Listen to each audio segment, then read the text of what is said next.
It's a Heidel minicast. And now, Scott Clark. Today's Heidelcast comes from Cornelis P. Venema, The Promise of the Future, published by the Banner of Truth Trust in 2000.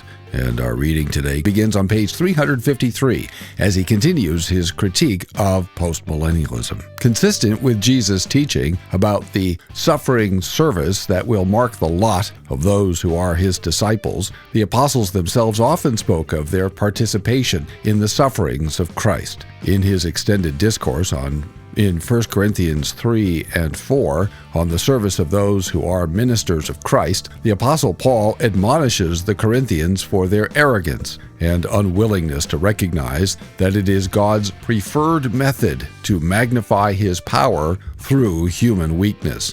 For I think God has exhibited us, apostles, last of all, as men condemned to death, because we have become a spectacle to the world, both to angels and to men. We are fools for Christ's sake, but you are prudent in Christ.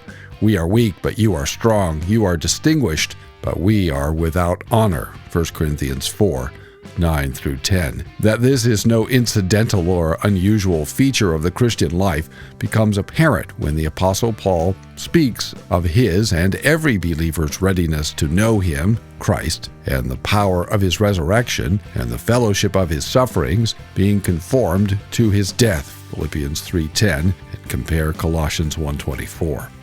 In the service of every believer, there is a conformity to the likeness of Christ's suffering, a participation in Christ that inevitably includes the elements of self-denial, shame, and loss. Thanks for listening. Tune in tomorrow for more from the Heidelcast, brought to you by HeidelbergReformationAssociation.org. Don't forget, when the coin in the coffer clinks, the cost of bandwidth shrinks. Copyright Heidelberg Reformation Association. All rights reserved. This is a Heidel Media production.